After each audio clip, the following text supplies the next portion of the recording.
बंधुओं, बौद्ध साहित्य की कथा, कथा कहीं की भी हो, जो बात ज्ञान दे और शिक्षा दे उसका जरूर सुनना और समझना चाहिए। एक बार बौद्ध साधुओं की संगीति हुई थी, बहुत सारे साधु मिले थे, सम्मेलन हुआ था, बहुत सारे विचार उसमें आए थे। उसमें एक बौद्ध आचार्य ने बात कही और वो यह कही कि बनारस में एक व्यक्ति है, वो बौद्ध साधुओं से बहुत घृणा करता है। कोई ऐसा है हमारे में जो उसको ज्ञान दे सके? कईयों ने उसके बारे में सुन रखा था, कईयों ने नहीं सुना था। जिन्होंने सुन रखा था बोले नहीं, उसको कोई ज्ञान नहीं दे सकता। जिन्होंने नहीं सुना तो उन्होंने कहा कौन है, क्या बात है? बोले बहुत बेकार आदमी है, बहुत गलत आदमी है, डंडे के बिना तो बात ही नहीं करता, वो गाली उसके मुंह पर रखी रहती, जाना फिजूल है उसके पास। तो ऐसी बात है। उन साधुओं में से एक साधु था, उसका नाम पूर्ण था, भिक्षु पूर्ण। वो उठ खड़ा हुआ और वो बोला उन आचार्य से कि मुझे मौका दिया जाए, मैं उस व्यक्ति को समझा सकता हूं। बोले तुमने जाना उसके बारे में? बोले नहीं, मैंने जाना नहीं, कुछ बातें अभी मैंने सुनी बस, और मैं तो नहीं जानता। बोले वो जाति गालियां देता है, अब शब्द बोलता है। बोले कोई बात नहीं, कोई बात नहीं, अब शब्द बोलता है वो। बोले जी मैं ये सोच लूंगा, इसने बोला ही तो, कुछ मारा तो नहीं, अगर ये थप्पड़ मार देता तो क्या कर लेते? मैं सोच लूंगा तो बड़ा भला आदमी है, चलो अब शब्द कह करके रह गया। क्षमा की बात बता रहा हूं साधु की, मैं क्या सोच रहा है। बोले वो थप्पड़ भी मार देगा, ऐसा आदमी है? बोले कोई बात नहीं, थप्पड़ मार देगा, मैं सोच लूंगा, कोई बड़ी बात नहीं, थप्पड़ मारने से कोई मम्मर थोड़ी गया, क्या हो गया?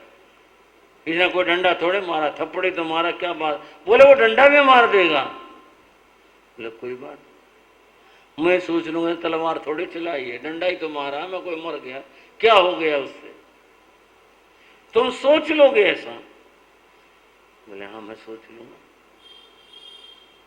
बोले फिर ठीक है, जाओ तुम जा सकते हो। उस साधु को, पूर्ण भिक्षु को ये दायित्व सौंपा गया, तुम जाओ, वो व्यक्ति बनारस में वहां अमुक जगह के ऊपर रहता है, उसका आवास है, तुम जाओ। वो चला गया, पहुंचा, उसे घर पर पहुंचा। जाते साधु, वो तो क्या गया, मैं मिलने आया हूं, भिक्षा के लिए गया वो। और जाकर उसने भिक्षा की बात कही। वो जो बात बताई थी ना, तो कुछ भी नहीं बताई थी।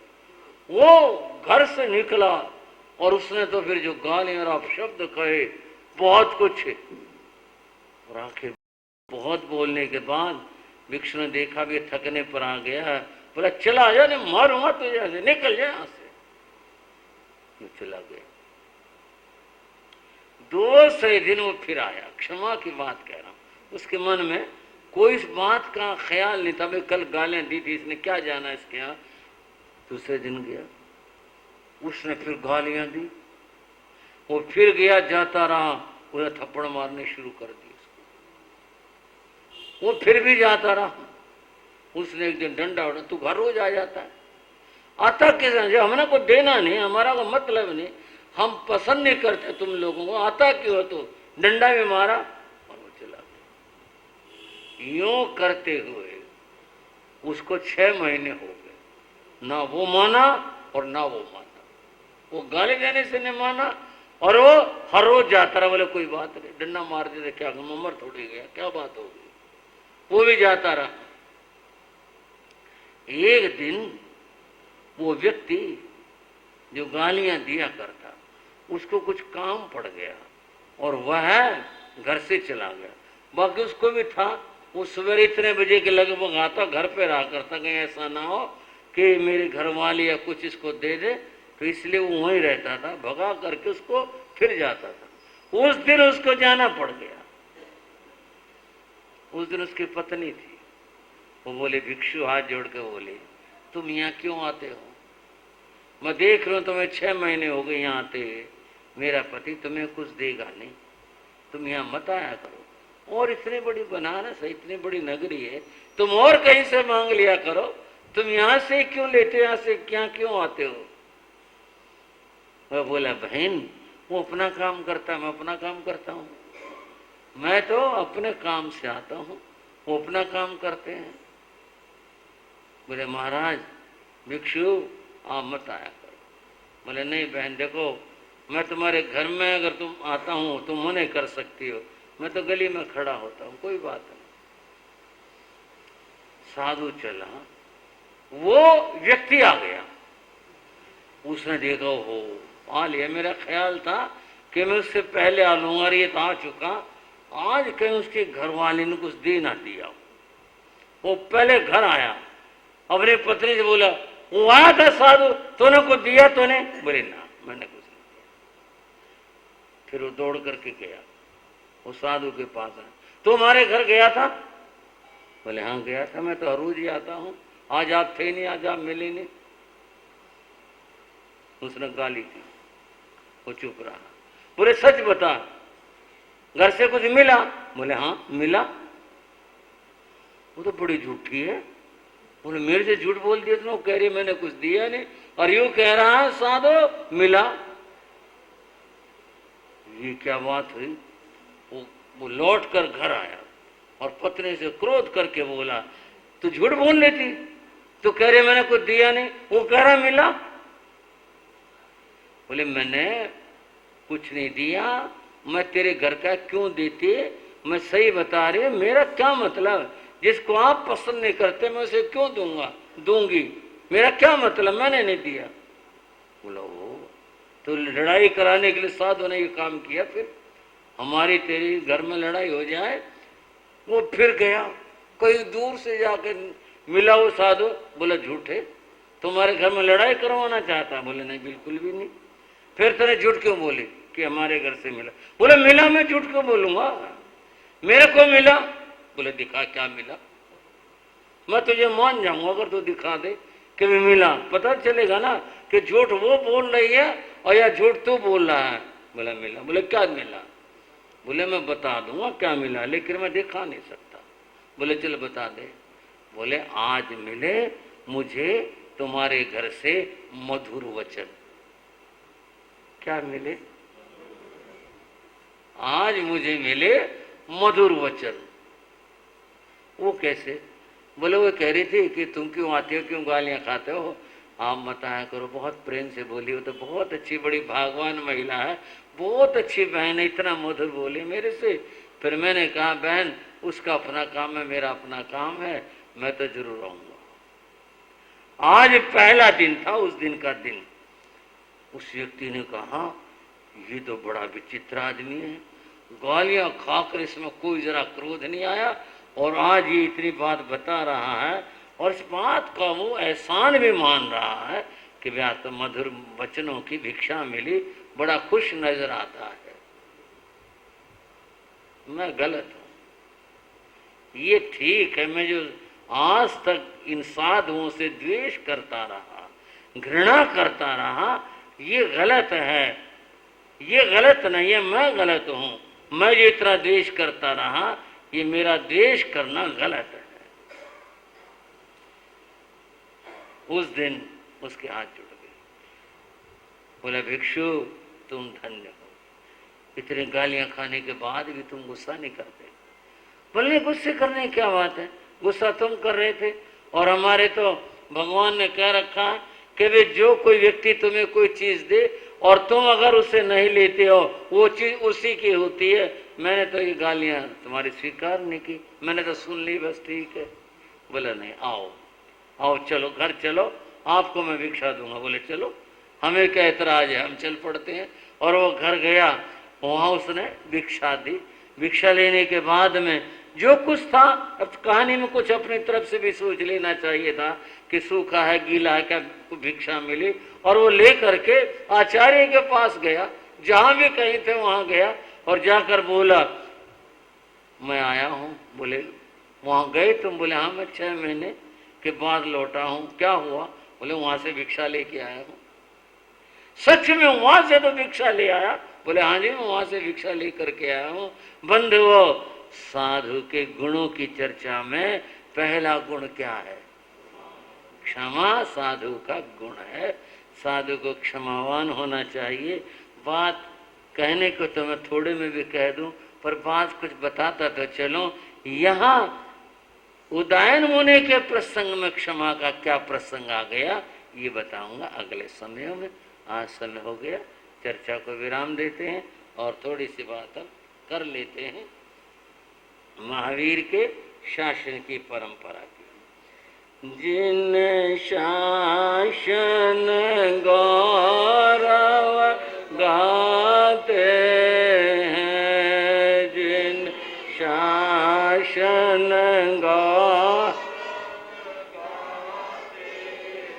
निज जीवन सफल बनाते हैं, निज जीवन सफल बनाते हैं, जिन शासन गौरव गाते हैं, जिन शासन गौरव। बंधुओं, प्रभव स्वामी की बात आप सुन रहे थे। उन्होंने अपना उत्तराधिकारी खोजने के लिए जो निर्णय लिया था, वह स्वयंभव नाम के विद्वान को सोचा था, जो जैन संतों के प्रति बड़ी घृणा भाव रखता था। और उन्होंने दो संतों से कहा था, जाओ तुम वहां उसकी यज्ञ वाटिका में जाओ और वो तुम्हें बहुत अपशब्द कहेगा, सुन लेना।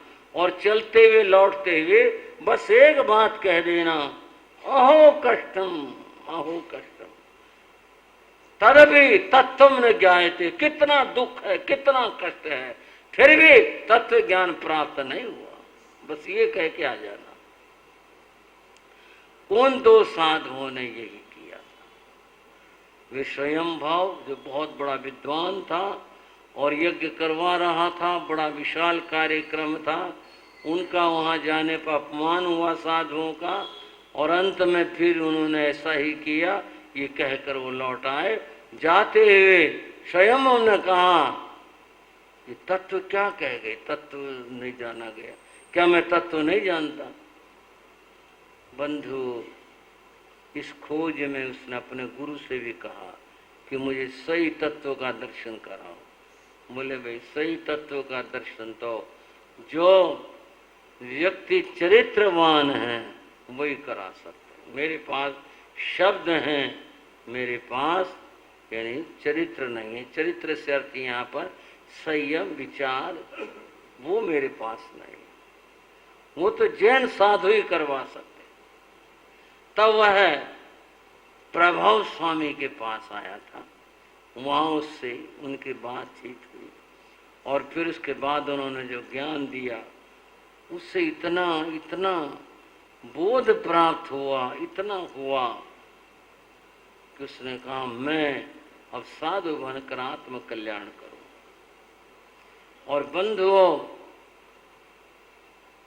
वह साधु दीक्षा लेता, पर कुछ बात आई बीच में। कुछ ही समय पूर्व विद्वान स्वयंभव का विवाह हुआ था।